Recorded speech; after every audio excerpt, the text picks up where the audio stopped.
আজকে আপনাদের করে দেখাবো একদম সহজ উপায়ে বিয়েবাড়ি স্টাইলে সবজি রান্না। আর এই সবজি পোলাও দিয়ে খেতে অনেক বেশি মজা লাগে। তো ভিডিওটি না টেনে সম্পূর্ণ ভিডিওটি দেখুন, তাহলেই বুঝতে পারবেন।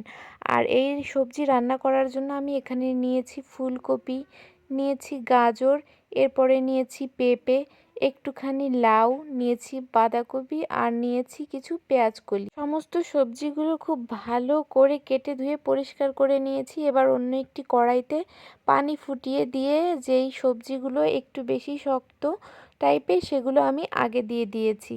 একটুখানি এগুলো নাড়াচাড়া করে নিয়েছি। এই সবজিগুলো সিদ্ধ করতে আমার 3 থেকে 4 মিনিট সময় লাগবে। এগুলো যখন একটু সিদ্ধ হয়ে এসেছে তারপরে আমি বাঁধাকপি দিয়ে দিয়েছি। যেহেতু বাঁধাকপি একটু অল্প তাড়াতাড়ি সিদ্ধ হয়ে যায়, এরপরে সমস্ত সবজি আমি একটি পাত্রে ঠান্ডা করে নিয়েছি।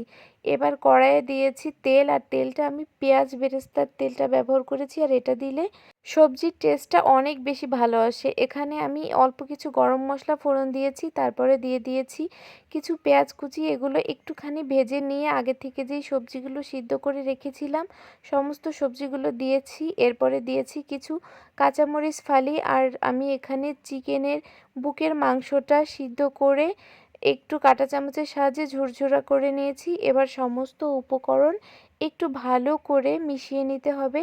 এরপরে এর মধ্যে এখানে দিয়ে দিয়েছি সামান্য একটু আদা বাটা আর রসুন বাটা। এবার আবারও খুব ভালো করে মশলার সঙ্গে সবজিগুলো খুব সুন্দর করে আমি একটুখানি রান্না করে নিব। আর এগুলো যখন হয়ে আসবে প্রায়, তখন আমি এর মধ্যে দিয়ে দিলাম কিশমিশ বাটা আর কাজু বাদাম বাটা। এখানে অবশ্যই কাজু বাদামটা ব্যবহার করবেন, তাহলে এই সবজিটা খেতে অনেক বেশি মজা হয়। এবার খুব ভালো করে আমি সবজির সঙ্গে এগুলো মিশিয়ে নিব। এরপরে এগুলো খুব ভালো করে মেশানো হয়ে গেলে আমি এখানে পরিমাণ মতো লবণ অ্যাড করে দিলাম। লবণটা একটু বুঝে শুনে দিবেন।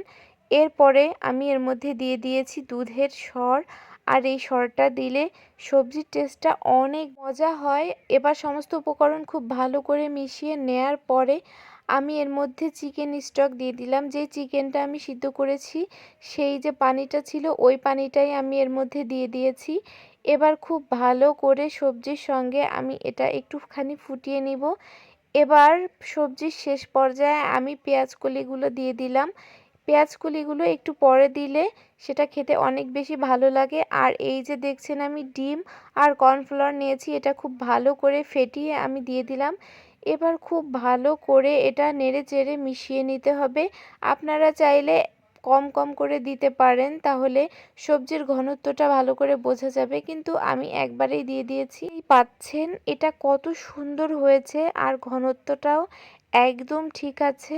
এবার সব কিছু খুব সুন্দর করে একটু নেড়ে চেড়ে মিশিয়ে নেওয়ার পরে আমি এর মধ্যে ঘি অ্যাড করব।